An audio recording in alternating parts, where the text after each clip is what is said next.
Oscar's release is an indication that we have a serious problem. Number 10, Michael Vick. Vick is a former star NFL quarterback who rose to prominence as a dynamic player known for his remarkable athleticism. It was like having Barry Sanders back there as your quarterback. The most dynamic, athletic quarterback that there ever was. I'm gonna give him all this, baby. I'm gonna give him all that. However, in 2007, he became embroiled in a high-profile criminal case. Vick was implicated in a dogfighting operation named Bad News Kennels, leading to federal charges. The case exposed a shocking world of cruelty and illegal activities. Collective picture was a very bad one. There were tremendous concerns on my part about the severity of the crime, the effect on the animals, as well as the attitude of the individuals involved in this operation. In 2007, Vick pleaded guilty to federal charges that same year related to dogfighting, resulting in a prison sentence. He served 18 months in federal prison and faced financial repercussions, losing millions in salary and endorsements. First, I want to apologize for all the things that I've done and that I have allowed to happen. So I will redeem myself. I have to. Thank you. Vick's case highlighted the intersection of professional sports, legal consequences, and ethical considerations, sparking discussions about the responsibilities of athletes as public figures. I felt the guilt, and I knew I was guilty, and I knew what I had done. And not knowing at the time that, actually telling the truth may have been better than, not being honest. Number 9, Tanya Harding. I mean, what kind of friggin' person bashes in their friend's knee? Who would do that to a friend? This American figure skater infamously faced criminal charges related to the attack on her rival Nancy Kerrigan just before the 1994 Winter Olympics. Why? Harding was charged with conspiracy to hinder the prosecution and pleaded guilty to the charge. The prosecution alleged that Harding was involved in a plot to hinder the investigation into the attack by covering up the involvement of, among others, her ex-husband Jeff Gillooly. As part of her plea deal, Harding received 3 years of probation. Additionally, she agreed to withdraw from the 1994 U.S. Figure Skating Championships and relinquished her spot on the U.S. Olympic team. The guilty plea and the subsequent legal consequences marked the end of Tanya Harding's competitive figure skating career. I mean, she's moved on. I've moved on. It's part of history that will always be with us. But I'm also noted as the one and only American woman that did the first triple axel. Number 8, Boris Becker. Becker was a German tennis legend who won 6 Grand Slam singles titles and 2 Davis Cups. In 1985, he was the youngest player to win the men's singles title at Wimbledon at the age of 17. Well, and how appropriate. He wins the title again with the weapon that has stood him in such wonderful stead throughout this championship. Becker retired from professional tennis in 1999 and then worked as a commentator and coach. In 2022, Becker was sentenced to 2.5 years in prison for illicitly transferring large amounts of money and hiding assets after he was declared bankrupt. He must serve half of it before becoming eligible for release. He was convicted on 4 charges under the Insolvency Act and had faced a maximum sentence of 7 years in prison. He was released from prison and deported from the UK in late 2022. That's the key word, is acceptance. You cannot look back. What happened, the good and the bad, you can't change. I'm learning from this experience. I like to think I'm a bit more mature. I like to think I make better choices now than I've done before. Sure. And it's a work in progress. Number 7, Aaron Hernandez. When this day began, Aaron Hernandez was a New England Patriots tight end. Tonight he is the defendant in a murder case. Hernandez was a talented American football player who gained prominence as a tight end for the New England Patriots in the NFL. But his promising career was overshadowed by a series of criminal allegations. In 2013, he was arrested and charged with the murder of Odin Lloyd, a semi-professional football player and family acquaintance. Friends say the two men would often hang out, sometimes even talk football. But prosecutors say something went wrong, shifting their bond from cordial to fatal. In 2015, he was found guilty of first-degree murder in the Odin Lloyd case and received a life sentence without the possibility of parole. Hernandez was later found dead in his prison cell on April 19, 2017. A sad and surprising twist in a once promising young life that went horribly awry. Number 6, Mike Danton. Mike Danton was a Canadian hockey player for the St. Louis Blues in the NHL. In 2004, however, he was arrested and charged with conspiracy to commit murder. Danton had allegedly hired a hitman, who turned out to be an undercover police officer, to kill his agent, David Frost. How did you go about to find a hitman? I don't really want to get into the details of the crime. Facebook, The motives behind the plot still remain murky, with much speculation ranging from financial disputes to personal issues. In 2004, Danton pleaded guilty to the charges and was sentenced to 7.5 years in prison. With its overtones of systemic mistreatment starting in junior hockey, the case shocked the hockey community, and Danton's criminal conviction marked a tragic downfall for a promising athlete. Number 5, Ryan Leaf. With the second choice in the draft, the San Diego Chargers select quarterback, Washington State University, Ryan Leaf. Leaf was a highly touted American football quarterback, selected as the second overall pick in the 1998 NFL draft by the San Diego Chargers. However, Leaf's short NFL career was plagued by poor performance and off-field issues. Don't talk to me, all right? Knock it off!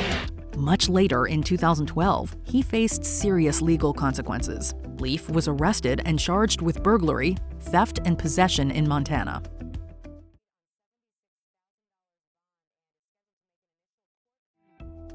In 2014, he pleaded guilty to felony burglary and criminal possession of dangerous substances. Leaf's personal struggles and legal troubles serve as a cautionary tale about the challenges faced by young athletes in the spotlight. But money changes people. Bottom line, it's where we start. Money changed me. I didn't think it would. It changed me. It made me think I was more important. Also that I'd reached my goal. Number 4, Ray Lewis. The saddest thing in the world,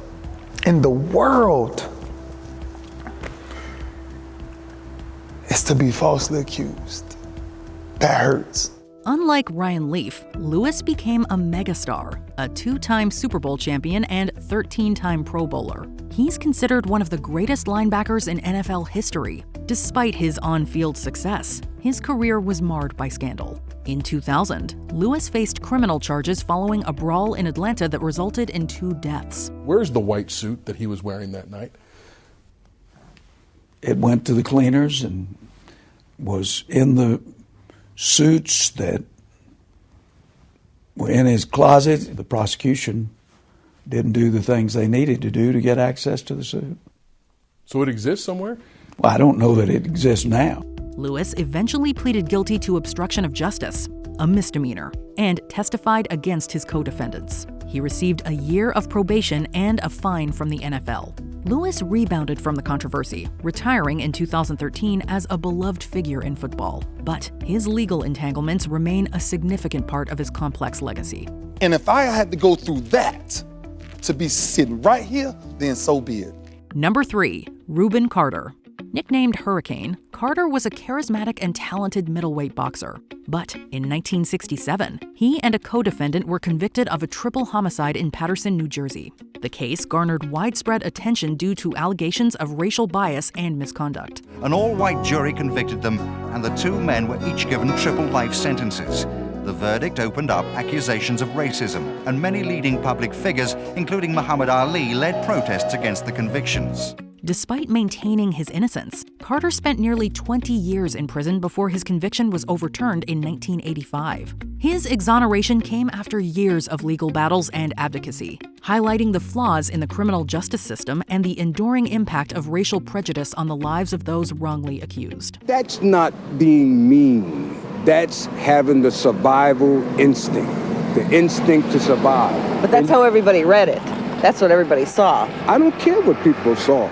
The thing that they didn't see and they couldn't have seen was trying to survive this brick and mortar. Ruben Carter's story became a symbol of the fight for justice and the resilience of the human spirit in the face of systemic injustice. I remember telling them when they make a list of the greatest boxers of the 20th century, I said, I don't think they're going to talk about you, I said, but if they make a list of the greatest fighters of the 20th century, you're going to be at the top of the list. Number 2, Oscar Pistorius. This South African Paralympic and Olympic athlete made history as the Blade Runner due to his prosthetic legs. A disabled person running with able-bodied athletes on the biggest stage in the world, incredible.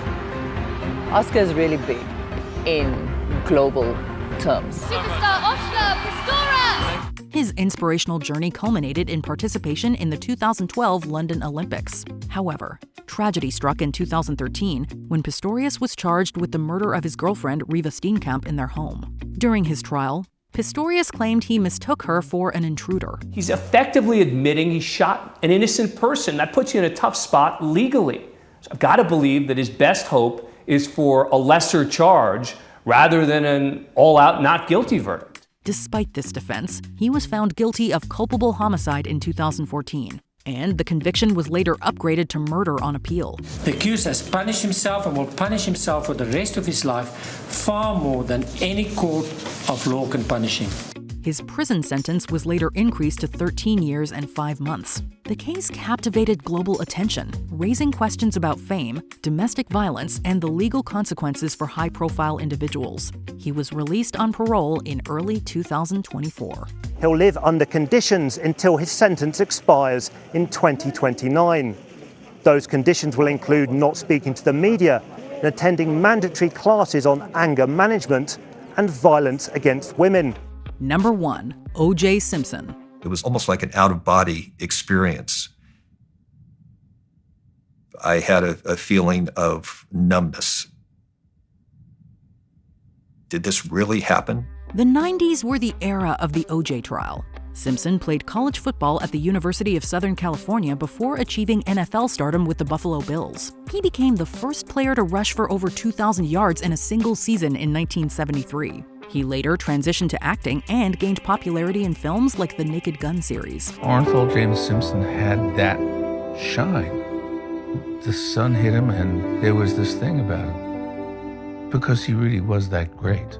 In 1994, Simpson was accused of murdering his ex-wife Nicole Brown Simpson and her friend Ron Goldman. The ensuing trial, known as the Trial of the Century, captivated the nation. We, the jury, in the above entitled action, find the defendant Orenthal James Simpson not guilty of the crime of murder in violation of Penal Code Section 187.